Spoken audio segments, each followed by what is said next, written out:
want to share with you in this video 21 questions that I would be asking somebody if you're looking to have them in your life long term and you're trying to figure out whether or not this person is right for you and if you guys are compatible for one another. My name is Ellie. I'm a relationship coach and I help people figure out whether or not they are in a relationship that is serving them and their future goals in life. So if that sounds like something you are interested in, follow my channel for more content like this. If you could also hit the thumbs up button if you found this video helpful, I would really appreciate it. And let's get right into the video. The purpose of making this video is to help you navigate your relationship so that you can understand if this is the relationship for you that you want to choose. Because we all have a choice, and sometimes we get infatuated by the people that we are seeing, and we get so caught up in our own feelings that we miss all of the signals that they are giving and putting out there for us to see to understand their true character. And I actually have another video about this topic, so you can click on it and hear more about character. But for right now, we're going to be talking about these questions that are super important. I really hope this helps you find clarity. It's really important for you to know so that you're getting a full evaluation of what's going on in your situation and get a better read on the person that you're dating. It's a really good idea to keep your eyes and ears open for things that you notice about your person and the way that they think, because we all speak from what's inside of us, what's in our mind. And sometimes a person can lie to you, but you will understand that they're lying, or you will feel it and see that their actions aren't aligning with their words. So it's really important to keep an eye out for a lot of things. And oftentimes we get guidance from our intuition or like a gut feeling or something about certain things.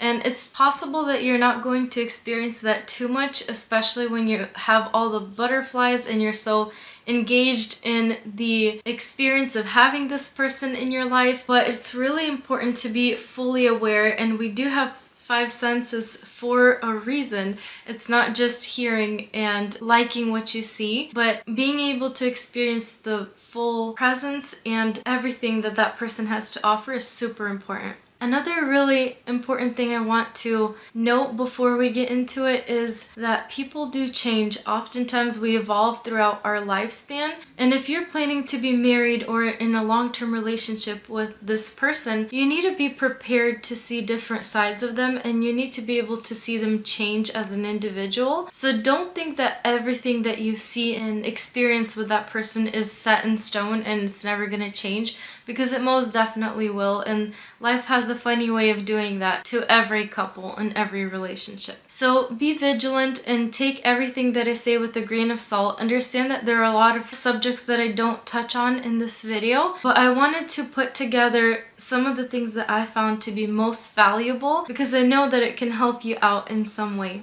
As you're experiencing your time with the person that you're dating, you want to be able to understand what their vulnerabilities are and how they communicate, because this is really important since we're all very different. So the first question that you should ask your partner is, what makes it easy for you to be open and vulnerable, and what makes it difficult? This is going to help you understand what kind of circumstances that person prefers in order to have those deep conversations and feel fully connected to you. This one question is also going to help you understand how they like being supported and what they will value in you.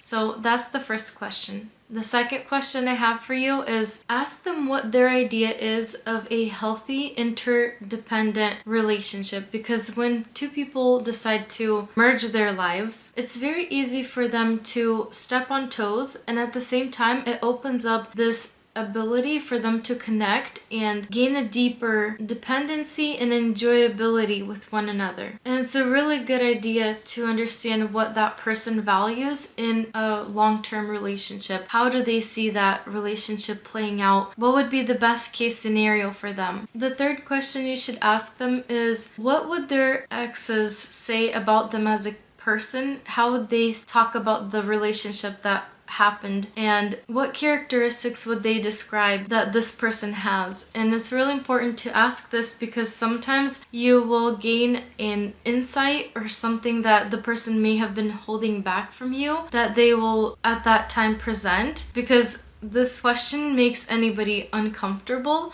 in the sense that you are kind of reverse engineering the way that they think about the relationship. And remember to actually listen to what they say and let them open up as much as possible.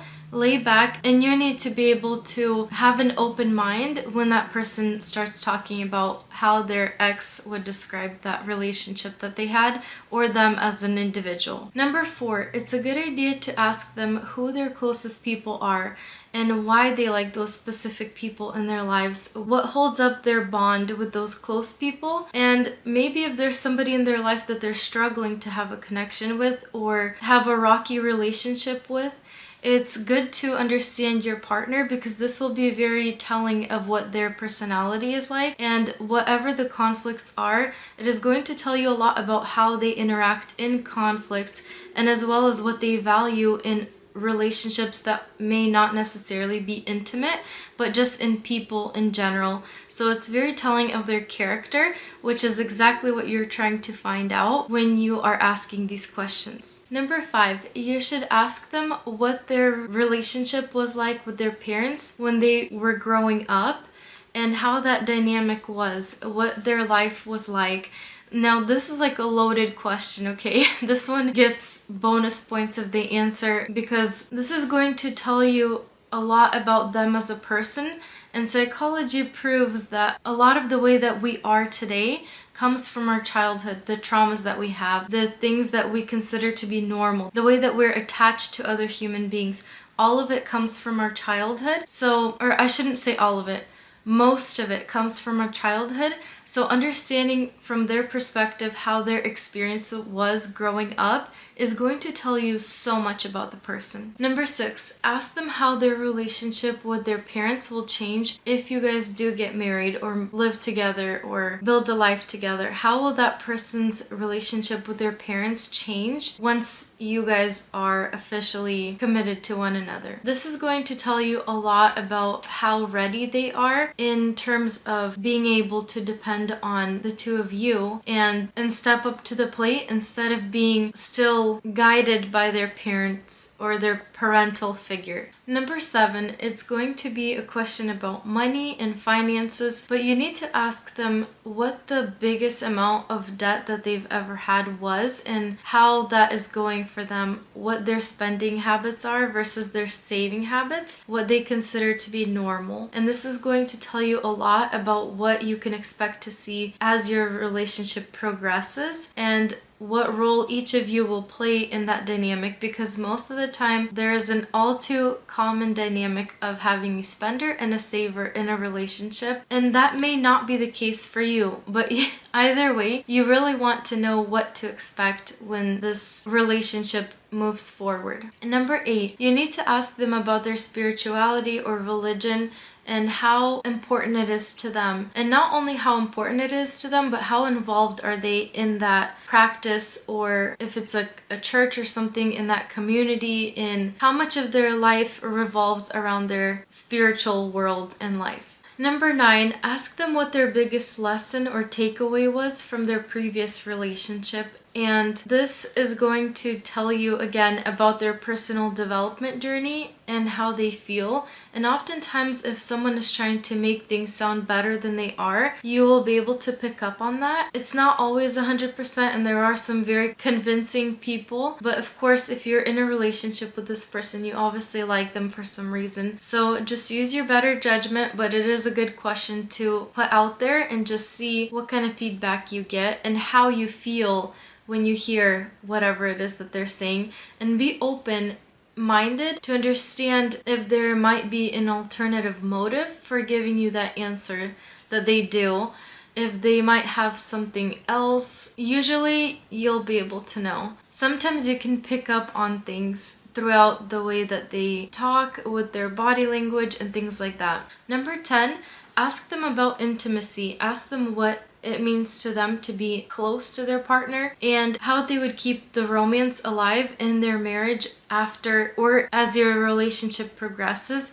How would they keep the romance going when a lot of couples seem to have the sparks die off after 3 years, 5 years, 7 years post-marriage? What would they do in order to make sure that they still feel connected to their partner and both partners are prioritizing closeness. Number 11, who in their life is most influential to them? Is it their friends? Is it their sibling or a parent? Could it be someone that isn't personally known to them, like an author or a speaker that they look up to? Because this question is going to be very telling of what beliefs and ideas that person is accepting and the source of those ideas and beliefs. And what you can do is understand the way that that person thinks. We are all very susceptible to receiving certain bits of information depending on where your heart is at. And it's really important to understand how that person that you are in a relationship with,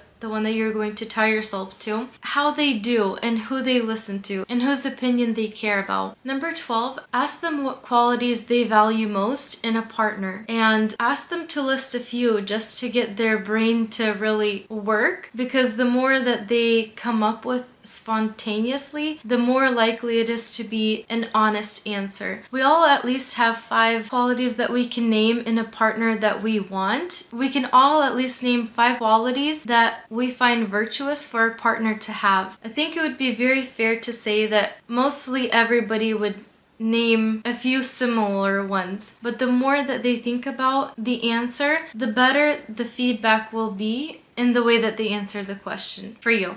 Number 13, ask them how they know that they are in love with their partner. And this question is going to allow you to see their maturity level in many ways, because the way that they answer that question will vary vastly if that person is actually ready for a long-term commitment versus someone who is just thinking about enjoying their moment. Number 14, ask them what their parents would say about them if they had to describe them in a sentence or 2. This will be really telling about what their dynamic is, again, with their parents and what their relationship towards their parents are. Psychology says that our relationship with our partner is going to be similar in a way to the way that the relationship is with our parents.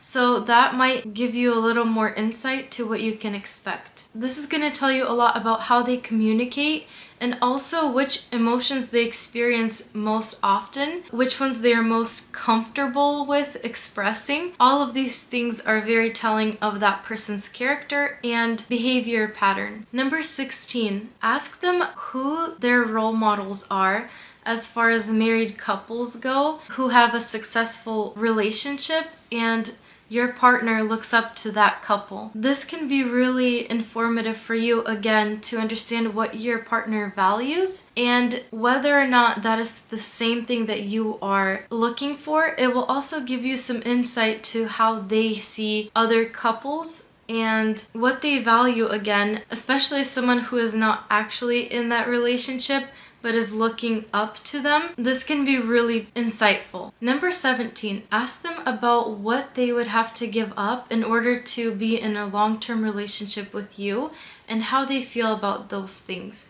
Have them at least name 3 things, because if they can't even name 3, that obviously means they are not ready for the next step and they clearly have no idea what it means to be in a long-term committed relationship with someone. Number 18, ask them what books or movies, TV shows, or life experience have impacted their view on a long-term relationship the most. Try to get as much details as you can for the sake of gathering information. Number 19, ask them what about their partner would make them the most proud, something that they like to see in that person. And this can be a little different from one of the previous questions that I gave you to ask them about what qualities they like, and the answer that they gave you might be surprising. Number 20, ask them what their biggest fears are for a relationship and what issues they think are workable and situations that you can resolve versus things that would be a deal breaker for them. The way that you ask this question is really important. Make sure that the partner you're with is willing to open up before you ask that one, because it could be a big turnoff depending on how you deliver that question. Number 21, ask them if they think that you should be honest in everything that you do in the relationship, or if there are some things that should be kept private or could be kept private, and how would that impact the relationship. I really hope that these questions were helpful to you to get to know your partner better so that you can understand whether or not they are the right person for you. If you have any questions about the questions that I asked, feel free to leave them in the comments below, and I'll see you guys in the next video.